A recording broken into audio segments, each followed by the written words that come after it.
Good evening, all of you. Good evening, BSc BA third year and BSc second year medical and non medical students. आज हम lecture number 3 शुरू करने जा रहे हैं। आज का हमारा लेक्चर नंबर 3 है फोटो केमिस्ट्री, जो कि आपके यूनिट है प्रकाश रसायन, जिसके अपने 2 लेक्चर अपने अटेंड कर चुके हैं। 2 लेक्चर में हमने क्या क्या पढ़ा? सबसे पहले हमने फोटो केमिकल रिएक्शन क्या होती है उसका इंट्रोडक्शन पढ़ा, उसके परिचय के बारे में देखा हमने।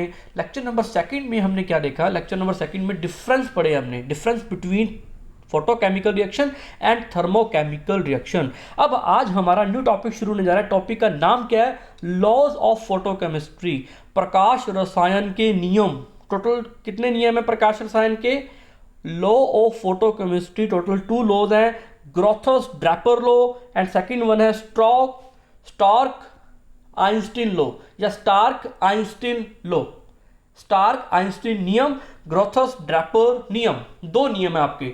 ये नियम इतने इंपॉर्टेंट है, एक क्वेश्चन कंफर्म बनता है 3 मार्क्स का, मिनिमम 3 मार्क्स का क्वेश्चन कंफर्म बनता है इन लॉज से। तो हमें इस लॉ को ढंग से पढ़ना है और बारीकी से पढ़ना है। चलो अभी स्टार्ट करते हैं। सबसे पहले आज हमारा टॉपिक लेक्चर नंबर 3 जो है वो ग्रोथस ड्रैपर लॉ होगा। ओनली ग्रोथस ड्रैपर लॉ ही पढ़ेंगे आज की क्लास में अपने। ओके, जो बच्चे अब क्लास नहीं लगा पाए वो सुबह 9 बजे लगाएंगे। कल सुबह 9 बजे नहीं लगा पाए तो कल 12:20 पे लगाएंगे। जो बच्चे फ्री हैं उनकी बात कर रहा हूँ, नहीं तो इवनिंग में अब क्लास लगानी है, ताकि सारे बच्चों को मैं कंबाइन कर दूँ। BSc BA थर्ड ईयर और BSc second year non medical and medical. किसी को भी कोई दिक्कत हो मुझे वो पर्सनली कमेंट कर देगा या कमेंट सेक्शन में बोल देगा या व्हाट्सअप कर देगा कि सर ये प्रॉब्लम आ रही है, आप टाइम चेंज कर दो, या एनीवन कोई भी प्रॉब्लम हो आप मुझे बता सकते हो बच्चों। चले ओके।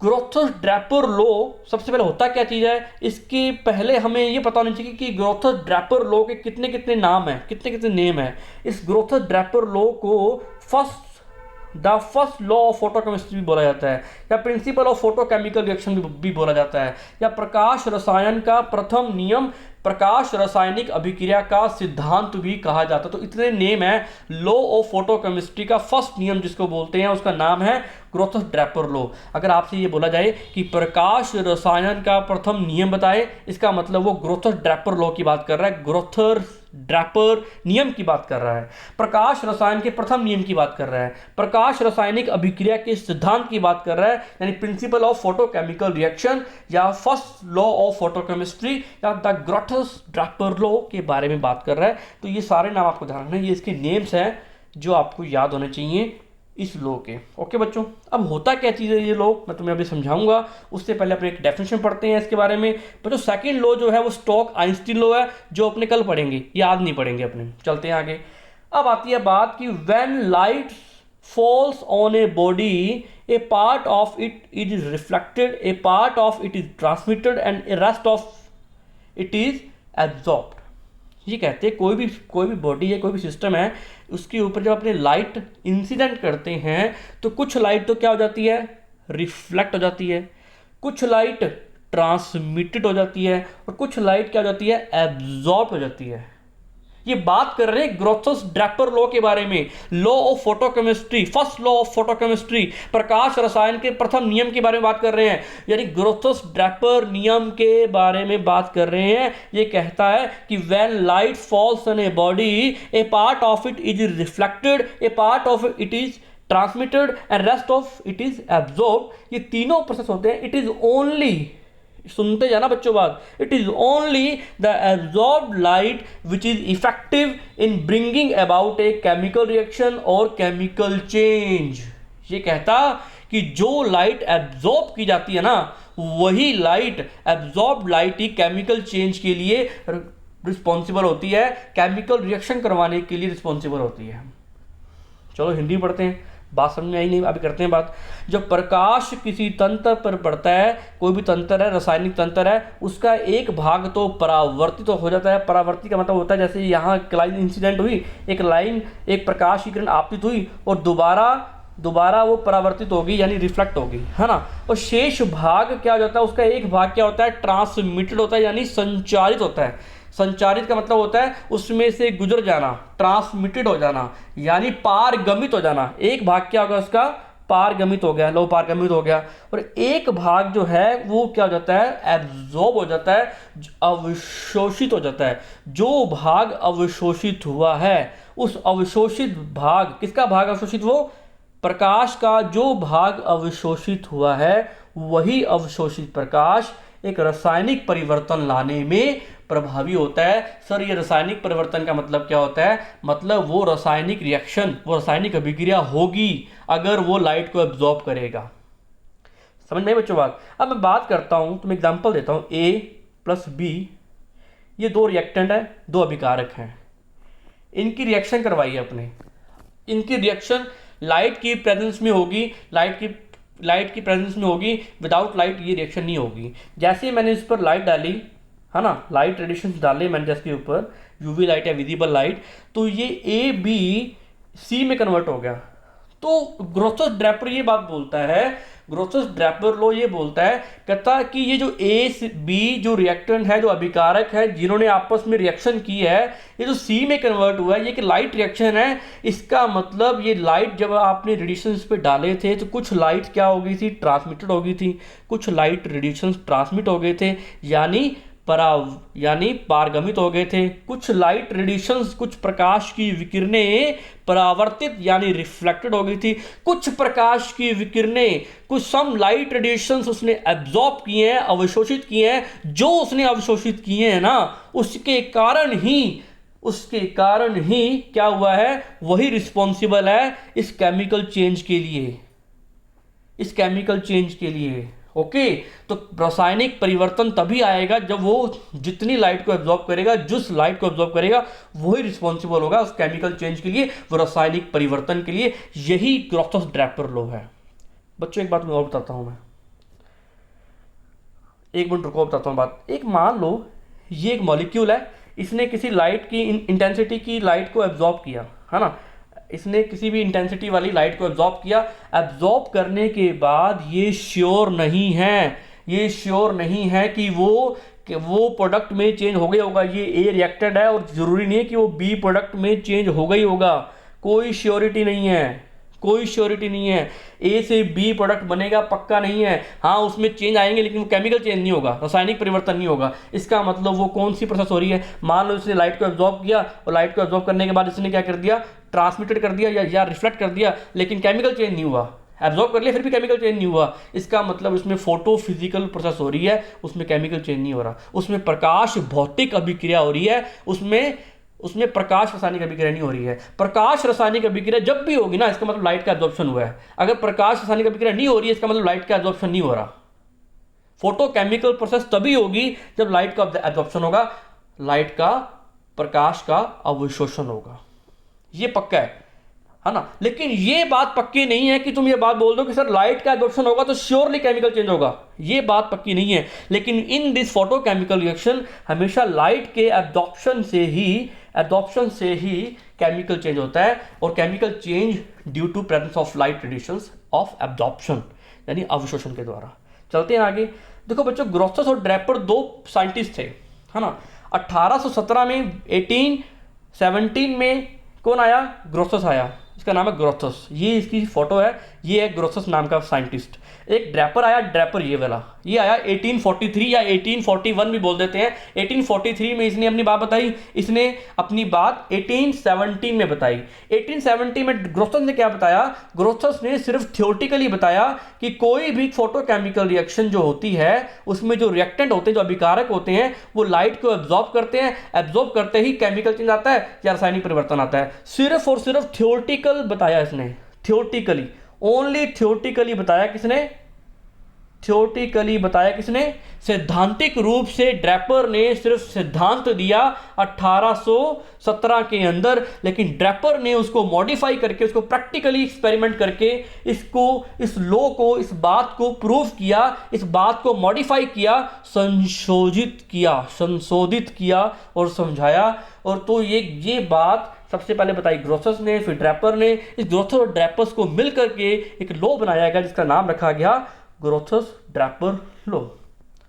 अगर हम इसकी स्टेटमेंट की बात करें, जो स्टेटमेंट दी गई इसके बारे में, जब इसका प्रैक्टिकली किया गया, इसको प्रैक्टिकली प्रूफ किया गया ड्रैपर के द्वारा और उसको मॉडिफाई की गई बात, तो इसका एक स्टेटमेंट बनी। फर्स्ट स्टेटमेंट क्या बनती है, only those radiations that are absorbed by reacting system can be effective in producing chemical change. जो मैं बता के आया हूं, कहता only those radiations that are absorbed, वही रेडिएशंस जो एब्जॉर्ब कर रहा है रिएक्टिंग सिस्टम, कोई भी अभिक्रिया वाला तंत्र है जो उसको एब्जॉर्ब कर रहा है, can be effectively producing chemical change, वो इफेक्टिवली केमिकल चेंज लाएगा ही लाएगा अगर वो एब्जॉर्ब कर रहा है तो, ठीक है। और the light that gets reflected और transmitted does not produce any chemical change. जो लाइट रिफ्लेक्ट हो रही है, जो लाइट ट्रांसमिटेड हो रही है, मान लो ये लाइट पड़ी है, ये क्या होगी, रिफ्लेक्ट होगी। मान लो ये लाइट पड़ी और ये ट्रांसमिटेड होगी, किसी मीडियम में से ट्रांसमिट होगी मतलब पारगमित होगी, पार होगी उसके, वो लाइट कभी भी केमिकल चेंज के लिए रिस्पॉन्सिबल नहीं होगी। ओनली एब्जॉर्प्शन ऑफ लाइट ही क्या होगा, केमिकल चेंज के लिए रिस्पॉन्सिबल होगा। बात एक ही है, लेकिन उस बात को हमें इलेबोरेट करके लिखना है। हमारा पेपर सब्जेक्टिव है बच्चों। चलते हैं आगे। अब केवल उन विकिरणों को, हिंदी में बात कर रहे हैं, केवल उन विकिरणों को जो अभिक्रिया द्वारा अवशोषित की जाती है रासायनिक परिवर्तन के लिए प्रभावी होती है, वो प्रभावी हो सकते हैं रासायनिक परिवर्तन लाने के लिए। समझ में आई बच्चों बात, वो रासायनिक परिवर्तन, ओके बच्चों बात, ये बात समझ में आई कि रासायनिक परिवर्तन के लिए प्रभावी होंगे अगर उसने लाइट को अवशोषित किया। चलो भी, जहां प्रकाश परावर्तित या संचारित होता है वहां कोई रासायनिक परिवर्तन नहीं होता। ये बात मैं बता चुका हूं। ये सारे कथन आपने लिखने हैं नोटबुक में। आपको कॉन्सेप्ट समझ में आ चुका है, नियम समझ में आ चुका है, गारंटी है मेरी ये। अब आगे चलते हैं बच्चों।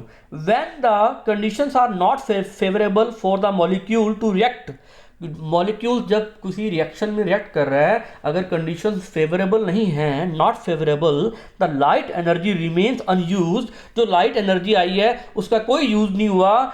इट मे बी री एमिट एज ए हीट, जो लाइट उस पर डाली गई है अगर उसका यूज नहीं हुआ तो वो री एमिट हो जाएगी, वो वापस उत्सर्जित हो जाएगी, उस लाइट का कोई यूज नहीं हो पाया। लेकिन वो कोई ना कोई तो फिनोमिना होगा। मैं मानता हूं कि हमारी केमिकल रिएक्शन नहीं हुई, हमारी केमिकल कोई रिएक्शन नहीं हुई, हमारी केमिकल रिएक्शन हुई नहीं क्योंकि उसने लाइट को एब्जॉर्ब नहीं किया।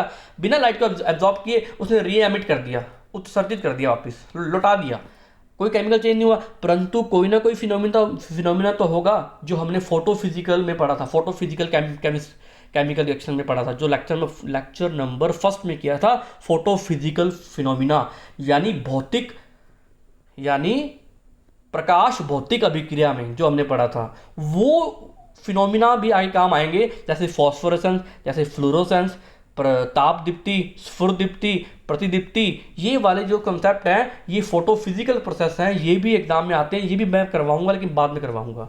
अभी सिर्फ वो बात कर रहे हैं जिसमें के कारण केमिकल चेंज आता है। यहाँ पर कोई केमिकल चेंज नहीं है इस बार थर्ड स्टेटमेंट में। अगर वो कहता है कि जब अणुओं की अभिक्रिया के लिए परिस्थितियां अनुकूल नहीं होती है एवं प्रकाश ऊर्जा अनुपयोगी रहती है, तब यह ऊष्मा या प्रकाश के रूप में फिर से उत्सर्जित हो सकते हैं, दोबारा री एमिट कर देते हैं उस लाइट को। जैसे वो लाइट आई उसका कोई यूज नहीं हुआ, उस लाइट को वापस लौटा दिया, वापस उसको उत्सर्जित कर दिया, यानी री एमिट कर दिया। वो लाइट का कोई यूज नहीं होगा। हाँ, जिस लाइट को री एमिट किया है वो फिनोमिना, कोई ना कोई फिनोमिना बनेगा, चाहे वो बने फ्लोरोसेंस, चाहे बने वो फॉस्फोरेसेंस, वो बाद में बात करेंगे। वो भी कोई ना कोई फिनोमिना बनेगा, वो कोई ना कोई घटना होगी, लेकिन हमारे इस टॉपिक में नहीं है वो बात। चलते हैं आगे, हम इसको समराइज करते हैं। According to this law only that radiations which are absorbed by reacting substance can be effective in producing chemical change. Reflected और transmitted light doesn't produce any chemical change. वही बात इसमें कर रहे हैं डेफिनेशन में कि जिस लाइट का एब्जॉर्प्शन होगा वही इफेक्टिवली केमिकल चेंज करेगा, लेकिन जिस लाइट का एब्जॉर्प्शन नहीं हो रहा, वो रिफ्लेक्ट हो रही है या वो ट्रांसमिटेड हो रही है, तो doesn't produce any chemical change. बच्चों इसका स्क्रीनशॉट ले लो और इसके नोट्स बना लो। इस नियम के अनुसार केवल विकिरण पदार्थ के द्वारा अवशोषित किया जाता है जो रासायनिक परिवर्तन के लिए प्रभावी रूप से उत्तरदायी होते हैं। हमें यह बात पता है, जिन जिन विकिरणों का अवशोषण होगा वही विकिरणें उत्तरदायी होंगी रासायनिक परिवर्तन के लिए, तभी वो अभिक्रिया हो पाएगी। कौन सी अभिक्रिया? Chemical reaction. केमिकल रिएक्शन किसके कारण हो रही है? Due to responsible photon, photo light radiations, absorption of light radiations, प्रकाशीय विकिरणों का अवशोषण। परावर्तित प्रसारित किसी भी अभिकारक का प्रभावी रूप से रासायनिक परिवर्तन नहीं होता है। पता है हमें कोई ना कोई फिनोमेना होगा लेकिन उसमें रासायनिक परिवर्तन नहीं होगा। ठीक है, तो यही बात ग्रोथस और ड्रैपर के लिए बोली गई। अगर हम ड्रैपर के बारे में समझाना चाहें, अगर इसकी थ्योरी को समझाना चाहें, तो ये सिंपल सी बात बोलता है, मैंने क्या लिया, कोई भी मॉलिक्यूल लिया, है ना, ये मॉलिक्यूल लिया, कोई भी मैंने परमाणु ले लिया, अणु ले लिया, मैं इस पे लाइट रेडिएशंस क्या कर रहा हूँ, एमिट कर रहा हूँ, मैं इस पे लाइट रेडिएशंस इंसिडेंट कर रहा हूँ। मैंने इस पे लाइट रेडिएशन इंसिडेंट किए तो कुछ लाइट तो इसने क्या कर ली, एब्जॉर्ब कर ली, और कुछ लाइट इसने क्या कर दिया, इसने क्या कर दी, ट्रांसमिटेड कर दी। कुछ लाइट उसने क्या कर ली, एब्जॉर्ब। तो इंसिडेंट लाइट को मैं बोल सकता हूँ आई नॉट, इंसिडेंट लाइट को क्या क्या बोल सकता हूँ, आई नॉट। और जो जिसने लाइट एब्जॉर्ब की है उसको क्या बोल सकता हूँ, आई एब्जॉर्ब, है ना, intensity of absorption of light. और जो उसने ट्रांसमिट की है उसको मैं क्या बोल सकता हूँ, जो उसने ट्रांसमिट की है उसको बोल सकता हूँ आई टी, जिसको उसने पारगमित किया है। अब मुझे एब्जॉर्प्शन ऑफ लाइट की इंटेंसिटी निकालनी है कि उसने कितनी प्रकाश की विकिरणों का अवशोषण किया, मुझे तीव्रता निकालनी है, मुझे आई एब्जॉर्प्शन निकालना है। तो कैसे निकालूंगा बच्चों, क्या फॉर्मूला बनेगा उसका? अगर उसको मैथमेटिकली हम देखें, गणितीय रूप देखें इस नियम का, मैथमेटिकली इसको प्रूफ करें इस रूल को, तो कैसे लिखेंगे बच्चों? तो मुझे बताओ, मैं तुम्हें एग्जांपल देता हूं। 10 किलो चीनी हम लेकर के आए, 10 किलो चीनी क्या होगी, आई नॉट, मतलब इंसिडेंट कितनी लेकर के आए, 10 किलो चीनी लेकर के आए। आपने 5 किलो चीनी को यूज कर लिया, एब्जॉर्ब कर लिया, 5 किलो चीनी रिमेन बच गई, ट्रांसमिट होगी। तो कैसे निकालोगे बच्चों, बताओ, जल्दी बताओ। सिंपल सी बात है, आई नॉट की वैल्यू कितनी, 10 है, एब्जॉर्ब कितनी कर लिया आपने, 5, तो कितनी ट्रांसमिट हुई, 5। तो एब्जॉर्प्शन ऑफ लाइट कैसे आएगी? एब्जॉर्प्शन ऑफ लाइट मतलब टोटल में से आप ट्रांसमिटेड को माइनस कर दो, आपका आई एब्जॉर्प्शन की वैल्यू आ जाएगी, है ना। कितनी वैल्यू है, बात करते हैं। ये वाला टॉपिक कंप्लीट हुआ। ये हमने क्या किया, आई नॉट का मतलब क्या है, इंसिडेंट लाइट, आपतित विकिरण, कितनी आपतित विकिरण की तीव्रता, the intensity of incident light. और उसके बाद उसने कुछ लाइट को एब्जॉर्ब किया, the intensity of absorption of light. अवशोषित होने वाली विकिरणों की तीव्रता, आई एबीएस, आई एडॉप्शन। और आई टी क्या है, ट्रांसमिटेड लाइट की intensity, the intensity of transmitted light, यानी पारगमित प्रकाश की तीव्रता। अगर निकालें इसका फॉर्मूला, जो निकालें इसको मैथमेटिकली अपने लिखें तो कैसे लिखेंगे, I absorption is equal to I naught minus I T. अगर आप आई नॉट में से जो इंसिडेंट लाइट की जो इंटेंसिटी में से आप ट्रांसमिटेड लाइट की इंटेंसिटी को माइनस कर दोगे तो आई एब्जॉर्प्शन यानी intensity of absorption of light आ जाएगा। समझिए बच्चों बात। अगर आप क्या करोगे, आई एब्जॉर्प्शन निकालना है आपको, तो इंसिडेंट लाइट की intensity I naught minus I T कर दोगे तो आपके पास कितनी लाइट इफेक्टिवली एब्जॉर्ब हुई है वो हम निकाल सकते हैं। अगर हमारे पास इफेक्टिवली एब्जॉर्प्शन ऑफ लाइट आ गया तो नो डाउट इतनी लाइट इफेक्टिवली एब्जॉर्ब हुई है, तो इतना केमिकल चेंज हुआ है, इतना रासायनिक परिवर्तन हुआ है, आप निकाल सकते हो, उसकी इंटेंसिटी निकाल सकते हो। इतनी इंटेंसिटी वाली लाइट ये एब्जॉर्ब करेगा तब जाकर के इसमें केमिकल चेंज होगा। तो आप रासायनिक परिवर्तन को यहां से निकाल सकते हो।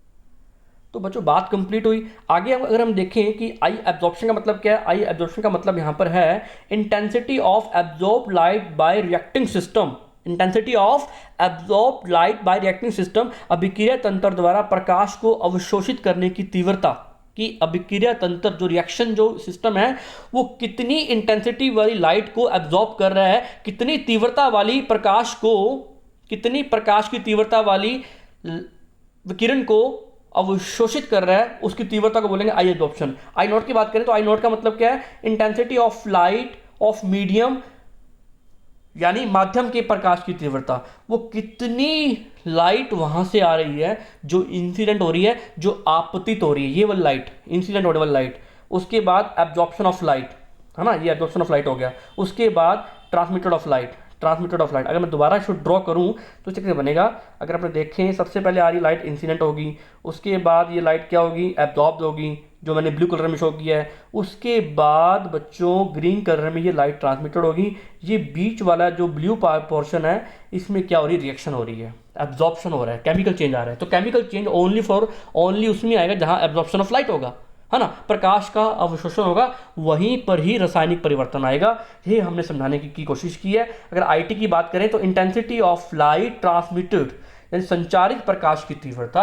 अगर हम आई एब्जॉर्प्शन निकालना है तो आई नॉट में से आई टी को माइनस कर दो तो आपकी वैल्यू आ जाएगी। वही बात, 10 किलो आप चीनी लेकर के आए, है ना, 5 किलो चीनी को आपने क्या कर लिया, यूज़ कर लिया, तो 10 में से अगर आप 5 को माइनस कर दोगे या जो जो चीज़ बच गई उसमें माइनस कर दोगे तो टोटल कितनी चीनी एब्जॉर्ब हुई है, तो 5 kg चीनी एब्जॉर्ब हुई है। आप ऐसे निकाल सकते हो, आप 10 किलो लेकर के आए, 5 किलो आपने यूज़ कर ली, 5 किलो बच गई, तो 10 में से 5 को माइनस किया तो 5 जो आई एब्जॉर्प्शन आ गया, आई एब्जॉर्प्शन की वैल्यू आ गई, मतलब इतनी चीनी आपने एब्जॉर्ब की है। एग्जाम्पल देख रहे हैं आपने समझने के लिए। तो ये मैथमेटिकली बात भी हमने कर ली, हमने सारी स्टेटमेंट भी दे दी आगे, है ना।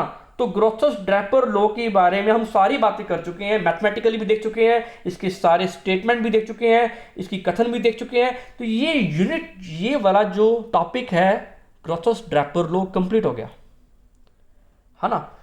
इसका नाम क्या है, the law of photochemistry, first law of photochemistry, प्रकाश रसायन का प्रथम नियम भी कहते हैं। 1817 में सबसे पहले इसको इंट्रोड्यूस करवाया ग्रोथस ने, एंड 1843 में इसको मॉडिफाई किया ड्रैपर ने। तो ग्रोथस और ड्रैपर ने मिलकर के दिया। बच्चों एक बात पहले बता दूं, ये जो लॉ मैंने इसके नोट्स बनाए हैं आपको किसी भी बुक में कंप्लीट नहीं मिलेगा। मैंने कंप्लीटली इसको यहाँ आइडेंटिफाई कर दिया। प्रॉपरली नोट्स बनाओ, BSc BEds third year, BSc second year, non medical medical वाले बच्चों, ये नोट्स आपको नहीं मिलेंगे बुक में। बुक में ये वाली यूनिट ही नहीं है, बीएससी सेकंड ईयर वालों को बोल रहा हूँ। चलें, टॉपिक कंप्लीट हुआ, आज का टॉपिक कंप्लीट हुआ, ग्रोथस-ड्रैपर लॉ आपका कंप्लीट हुआ बच्चों। थैंक यू, मिलते हैं फिर कल का लेक्चर अपने शाम को ही रखेंगे। जो बच्चे आज की क्लास में नहीं आए हैं वो कल 9 बजे क्लास लगाओ, कल दोपहर को लगाओ, कल इवनिंग को लगाओ, लेकिन मैक्सिमम बच्चे इवनिंग में आएंगे ही आएंगे क्लास लगाने। ये सिर्फ कुछ ही दिनों की बात है जो अपनी इवनिंग में क्लास ले रहे हैं। किसी को कोई दिक्कत हो तो मुझे बताए पर्सनली, मैं उसकी हर प्रॉब्लम का सोल्यूशन निकालूंगा। ओके बच्चों, थैंक यू, मिलते हैं कल, बाय बच्चों।